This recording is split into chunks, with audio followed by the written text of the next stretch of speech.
Hola, ¿qué tal, chicos, chicas? Toca Retrocrítica, la segunda, que me mola mucho, la verdad, que podamos hablar de pelis clásicas, aunque a mí se me hace raro hablar de un clásico cuando es del 99, de 1999, pero la verdad es que es todo un clásico. El Club de la Lucha, dejamos elegir, hubo empate entre Pulp Fiction y El Club de la Lucha, lo que ya da a entender realmente lo que quiere la gente a estas películas, pero preferimos dejar Pulp Fiction para más adelante, ya que Tarantino estrena este año, y hablamos del Club de la Lucha. Que, Pedro, por cierto, no estaría mal meterle así un fotograma de estos de medio segundo, de un pene, que es lo que hace Tyler Durden en las pelis de animación. No pongas esa cara.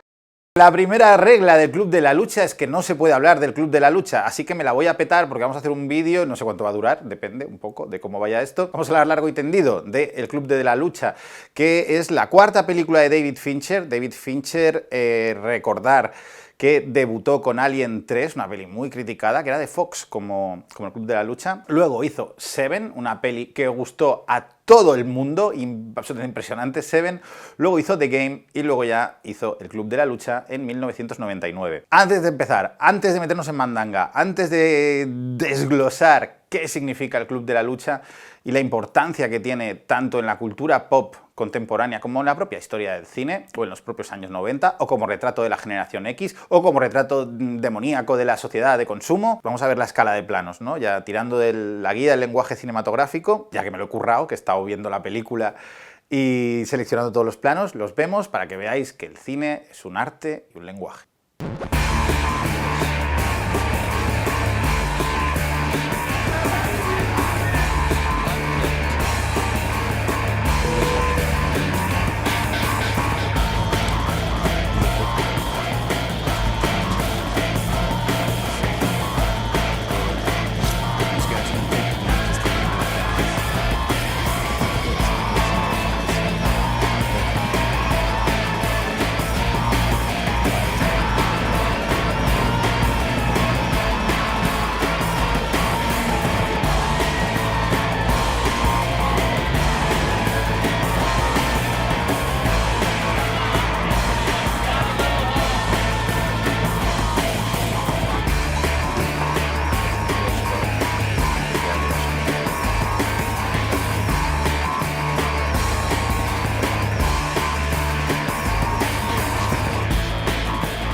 Con el nuevo a quemarropa ya, que lo sepáis. A ver, la historia del cine en los años 90 y finales de los 80 no se puede entender sin el nacimiento de la MTV. La MTV, ¿sabéis? Una cadena donde básicamente se ponían vídeos musicales en cascada. Cambió de alguna forma el consumo de imágenes por parte del espectador y eso alteró el lenguaje cinematográfico de no todo el mundo, ¿no? de determinados directores. Nos empezamos a acostumbrar a unas imágenes más rápidas, más montadas, muy musicales, obviamente. Todo ello tiene mucho que ver con nuestro director, con David Fincher, uno de los grandes maestros del thriller norteamericano, aunque curiosamente la aproximación que tiene al thriller es muy retorcida. Seven puede ser un thriller de psycho-killers, pero realmente también es una película de terror salvaje. La red social es un thriller súper inteligente, con contenido dramático por dentro, y con el curioso caso de Benjamin Button, que ya no es directamente thriller, aunque hay elementos muy potentes, sino que es una historia de amor absolutamente preciosa,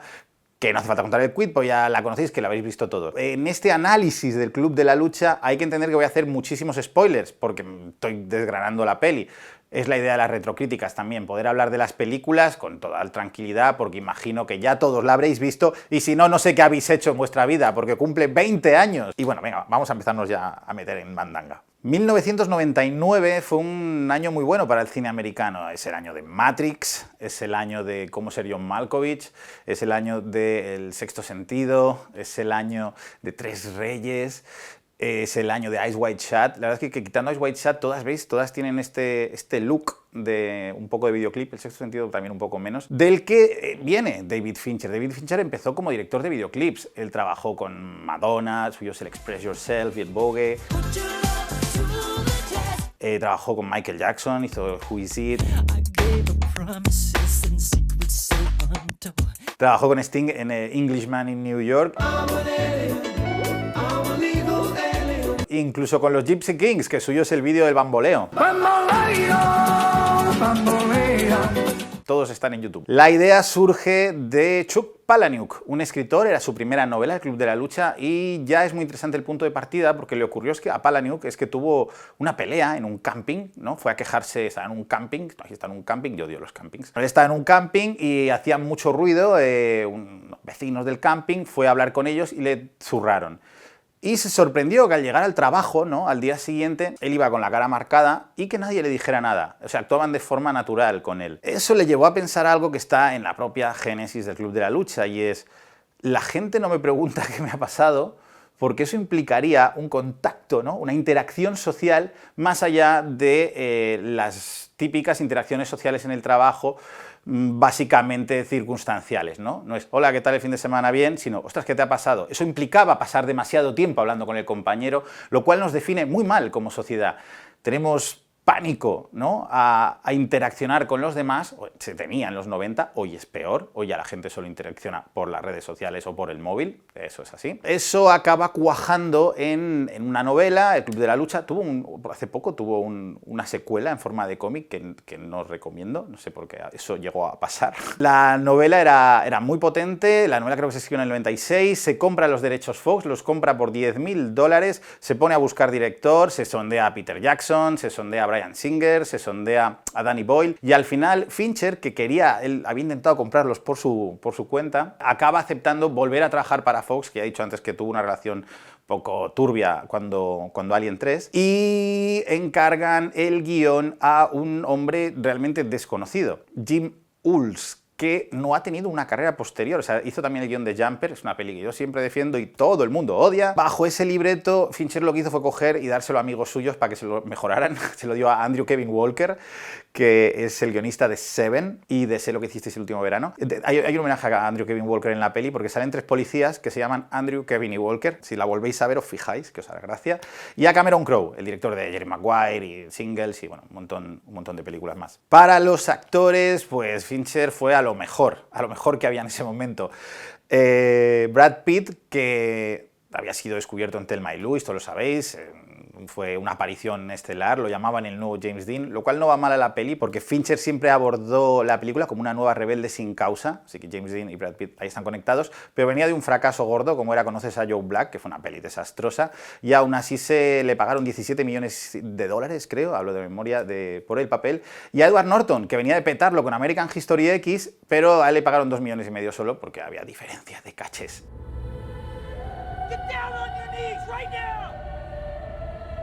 La tercera, la chica de la película, es la absolutamente maravillosa Helena Bonham Carter, que está increíble como Marla en la peli, y además rompió con su imagen, porque hasta entonces Bonham Carter sobre todo hacía películas de época, películas como Las alas de la paloma, Regreso a Howard's End, El Frankenstein que dirigió Kenneth Branagh, y aquí realmente rompe. A mí las secuencias con Marla en la peli realmente me gustan muchísimo. Hubo otros actores también que estuvieron tanteados. Esto me mola a mí para imaginarme cómo hubiera sido la peli con los actores que quería Fox, que querían a Russell Crowe como Tyler Durden y querían a Matt Damon como el narrador. Un poco loco, ¿no?, esa combinación. ¿Qué nos cuenta el Club de la Lucha? Pues nos cuenta la historia de un hombre que no tiene nombre, porque se identifica como el narrador. Luego cuando él dice, soy la parte no sé qué, ¿no?, soy la glándula suprarrenal de Jack, también muchos han asociado que Jack es el nombre del personaje de Edward Norton, pero no, la realidad es que es simplemente el narrador. Nunca en la película se dice su nombre, ni siquiera cuando intercambia teléfonos con Marla. Entonces lo que nos ofrece la película es un retrato demoledor de cómo la sociedad de consumo capitalista aliena a la sociedad contemporánea. O sea, es decir, el personaje que posee insomnio mide su vida en función de aquellos elementos que puede comprar. El plano, secuencia casi que hace, ¿no?, hay esa panorámica imaginando todos los muebles de Ikea que quiere tener y que quiere comprar, lo define bastante bien. El ser humano está definiendo en concreto a la generación X, ¿eh? No sé cómo sería hoy en día un retrato en modo Club de la Lucha de la sociedad contemporánea, pero sería probablemente mucho peor. Lo que viene a decir que tu índice de felicidad, de cómo eres de feliz, no lo mides desde dentro, sino desde fuera. O sea, tu felicidad vale tanto como todo aquello que posees. En el momento en que se disocia y aparece Tyler Durden, que es el Brad Pitt más molón de la historia de las películas de Brad Pitt, porque anda que no mola Brad Pitt. Hay un ejemplo clarísimo que me encanta, en el que Brad Pitt está absolutamente brutal. Es esta secuencia en la que va a rescatar a Marla, cuando dice que se ha tomado no sé cuántos Xanax y que se está suicidando, y va Brad Pitt a buscarla. O sea, ese rollo, ese mojo que tiene ahí Brad Pitt es absolutamente insuperable. Insuperable. Me parece alucinante que se convirtió en uno de los personajes más emblemáticos de la historia del cine. Siempre que se hace una lista, las revistas, mejores personajes de la historia, Tyler Durden está ahí metido. Tyler Durden es la idealización, al menos en la primera parte de la película, del narrador. Es más guapo, viste mejor, es más valiente, es más chulo y se folla a la chica que él quiere, ¿no? Es esa idealización que luego llega al extremo, en el primer extremo, porque hay dos extremos, en las tortas, ¿no? Se monta el club de la lucha, lo que significa que empiezan a pegarse. ¿Y por qué se pegan, no? ¿Por qué se pega esta gente? ¿Por qué salen de un bar y se empiezan a zurrar? Porque la filosofía, tremendamente nihilista y anarquista también, de Tyler Durden, es que para conseguir lograr la felicidad no lo logras comprando cosas, sino librándote de ellas y de alguna forma tocando fondo en tu propia vida. Es decir, la sociedad de consumo nos ha entumecido y la mejor forma de desentumecernos es pegándonos, sufriendo, recibiendo un dolor extremo hasta el punto de que realmente llegues a conectar contigo mismo. No lo hagáis en casa, ¿vale? Esto es lo que dice Tyler Durden, no tiene por qué ser real, ¿vale? ¿Vale? ¿Vale? Poniéndonos filosóficos, tendríamos que ir a Nietzsche. Vamos, a Nietzsche le hubiera encantado Tyler Durden, porque ese es su ejemplo perfecto del superhombre. Es aquel que reniega de toda escala de valores. En el caso de Nietzsche venía impuesta por la religión, pero en este caso viene impuesta por la sociedad de consumo, y toma como válida los principios morales que a él le apetece, sus propios principios morales, y los lleva a cabo sin ningún tipo de miedo o cortapisa. Es decir, pasamos de ser una hormiga en el gran hormiguero de la sociedad a ser un individuo fuerte que reivindica su lugar en el mundo a puñetazo limpio. El cambio, ¿no?, viene en la segunda parte de la película, cuando ese énfasis de la liberación individual acaba por convertirse en terrorismo anarquista colectivo, porque realmente cuando cambian el club de la lucha por el proyecto Mayhem, es cuando entonces sus actos se vuelven mucho más violentos, mucho más, bueno, pues eso, es terrorismo al final lo que hacen, aunque sean para liberarse de la sociedad de consumo, ¿no? Es ahí donde realmente el dilema moral de la película, muy criticado en el estreno, porque no solo se le criticaba por la crudeza de las peleas, y también por su mensaje, ¿no? Su mensaje a nivel casi pues, filosófico, que no era, tampoco es que fuera muy complejo de entender, pero mucha gente se le atragantó el reivindicar la individualidad, pues eso, a puñetazos. La segunda parte de la película, esa sátira que se está montando, ¿no?, sobre la sociedad contemporánea y esa lucha por el individualismo acaba convirtiéndose en algo mucho más peligroso, mucho que en la propia película directamente se posiciona cuando el personaje narrador pues acaba por notificarse a sí mismo del desdoblamiento de personalidad que tiene, ¿no?, de esa esquizofrenia, donde se posiciona claramente sobre lo que está bien y lo que está mal. Respecto a la crudeza de la violencia en las imágenes, también creo que obviamente son imágenes muy violentas, pero en esa violencia, en especial la secuencia de la pelea entre Edward Norton y Jared Leto, muy joven Jared Leto, y muy joven Edward Norton, que tenía 30 años, en esa secuencia terriblemente gráfica, donde prácticamente le destroza la cara, y un primer plano de la cara sangrando de Leto, muy, muy gore, ahí se está escenificando algo más que una liberación del personaje porque tiene ciertos celos con respecto a la relación de Leto con el personaje de Tyler Durden, sino que está ejemplificando que igual esto del club de la lucha no es tan buena idea. Estilísticamente hablando, la forma de la película es una bala, es una metralleta de imágenes. El principal rasgo es el montaje. Yo me entretenía, que la he revisionado hace poco, contando planos. Es una locura. O sea, contaba planos por secuencias y no sabéis la de planos que me salían. Y además suele ser un símbolo, esto os lo digo así entre nosotros, si veis una secuencia, veis que hay muchos planos, muchas veces porque el director es torpe y hace muchas tomas y no acaba de saber cómo encajarlas. Con David Fincher es todo lo contrario. O sea, él es súper inteligente, sabe exactamente lo que quiere y lo que busca con estos planos es que el dinamismo de la narración fluya, vamos, pero ya os digo, como una bala, es una auténtica pasada. Ese montaje acelerado desde el principio, desde la red neuronal que se ve en los títulos de crédito, que eso lo miraron a nivel científico, que partiera como la cámara imposible desde la zona que crea el miedo en el cerebro, hasta que acaba toda la primera descripción del personaje sobre su estilo de vida, contar los planos, es una burrada, es una burrada. Y el segundo patrón es la voz en off, el patrón estético más marcado de la película es la voz en off del narrador, que por algo se llama El Narrador, que viene del libro, que estuvieron a punto de quitarla y desde los productores decían, no, la voz en off es algo muy arcaico, y es el elemento, te digo, con el montaje acelerado es el elemento estético más importante de la película y es un total acierto porque además juega mucho con el espectador y además es muy divertida, porque si algo es el Club de la Lucha, aparte de violenta, es muy divertida, sobre todo en las 3 primeras partes de la peli, o sea, es realmente una peli en la que la combinación de violencia, sexo y humor cuaja perfectamente con un ritmo muy dinámico y eso hace que sea una de las películas que mejor funcionó en los 90 porque hay pocas películas que definan también los 90 como puede ser El Club de la Lucha o como puede ser Trainspotting o como puede ser Matrix, por citar 3 ejemplos de estética noventera. Para que os hagáis una idea de la cantidad de metraje que se grabó, se cuentan 1500 rollos de celuloide, que entonces se trabajaba con el celuloide, yo que soy un fetichista de celuloide lo agradezco mucho. Y además hablan de las cigarette burns, de las quemaduras de cigarro, cuando hablaba de poner un pene, que ya no te lo digo más, 1500 rollos para una peli de 2 horas es algo así como el triple de lo que se suele utilizar, el triple de metraje para hacer una película de 120 minutos. Si tuviera que elegir una escena de la película, como una de mis favoritas, obviamente el final es muy guapo. ¿Sabéis? Hay una crítico que dijo muy afinadamente que El Club de la Lucha era una película... Era la mejor película pre-11S que explicaba mejor el post-11S. Y no solo al hecho de que se derrumben edificios, sino al hecho de que era, en ese momento la sociedad norteamericana vivía abotargada, vivía entumecida por lo que venía a ser el consumismo capitalista, superado de los 80, pero era un consumismo más cómodo, más fácil. Imaginar ahora que ya para comprar no tienes que hacer nada, solo darle a un botón, hacer clic y ya te has comprado cosas que no necesitas. Y en ese aspecto hacía como que iba a ser como el gran despertar que anuncia la película, de alguna forma ese despertar del sueño llegó con la realidad cruda y terrible del 11S. Así que eso no es mío, ya lo digo, lo he leído, no me acuerdo el nombre, lo siento, pero es una reflexión que sí que me gusta mucho. Pues eso, mi escena favorita es la escena de sexo. El polvo que pegan Marla y Tyler Durden es absolutamente fascinante con la música de los Dust Brothers. Fincher quería Radiohead, por cierto, pero no los consiguió porque estaban agotados después de grabar el OK Computer. Y los Dust Brothers le dan esa imagen. Los actores estuvieron 3 días grabando gemidos y orgasmos. 3 días grabando gemidos y orgasmos, lo cual mola bastante. Para quien no lo sepáis, esa secuencia, que es absolutamente...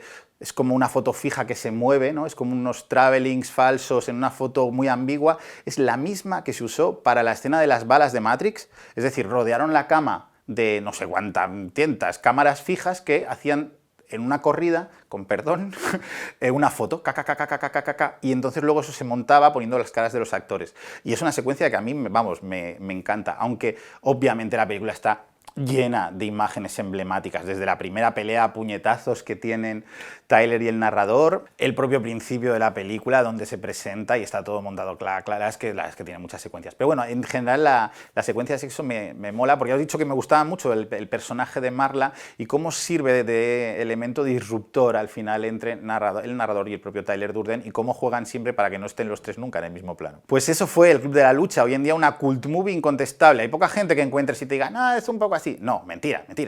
Es una peli que le gusta a muchísima gente. Y sin embargo, cuando se estrenó, pues ¿qué pasó? Pues que la crítica, una parte de la crítica que sí que la defendió, un poco la crítica más joven, pero en general, ya os digo que le dieron tortas en el Festival de Venecia, dijeron que podía llegar a ser tan peligrosa como lo fue el estreno de La Naranja Mecánica de Stanley Kubrick, cuando yo creo que son películas distintas, las dos son buenísimas, pero son distintas. A nivel comercial fue fracaso, costó creo que 65 millones de dólares, solo recaudó 35 en Estados Unidos, hizo más de 100 luego fuera, pero donde fue un éxito total fue cuando se lanzó en DVD, porque los 90 eran la época de los DVDs, que ahora ya no, hayan muerto los DVDs. Hizo como 55 millones de dólares, hizo más dinero en DVD en Estados Unidos que cuando se estrenó en cines, además sacaron una edición brutal cuando hacían unos cofres de DVDs alucinante, con miles de contenidos extra que yo lo tengo, os lo recomiendo si lo podéis ver, supongo que estará en YouTube todos los extras porque son realmente guapos. ¿Cuáles fueron las consecuencias? Obviamente David Fincher se dispara como uno de los grandísimos realizadores, lleva 5 años sin hacer película, por ha hecho Mindhunter en medio,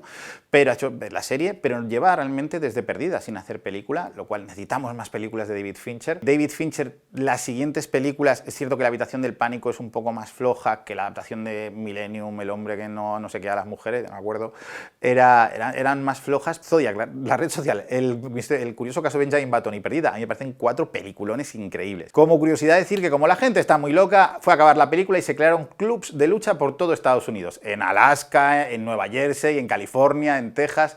La gente se empezó a zurrar. Es impresionante la capacidad del ser humano para sorprenderme. Bueno, es que es increíble. ¿Por qué no vienes y nos pegamos? No, no me voy a pegar. ¿No? Molaría, ¿no? Y eso es todo. Nuestra segunda retrocrítica. Si funciona, haremos más. Si no, lo dejamos, que también dan trabajo. Pero es maravilloso. Es maravilloso. Hay que ver siempre. Para entender las películas del hoy, hay que ver las películas del ayer. Y aunque este ayer es realmente cercano, yo la vi con 21 años, ya un señor. Bueno, no un señor, pero ya tenía una edad. Por cierto, se pasó en Festival de Sitges, en un pase sorpresa, y conmocionó a todo el mundo. Y con eso ya lo dejamos. Nos vemos. Me voy a encerrar en la quemarropa. Igual no sabéis de mí ya en 3 semanas, ¿vale? Porque tengo mucho trabajo, ¿vale? Si os quiere, muchos besos, chicos.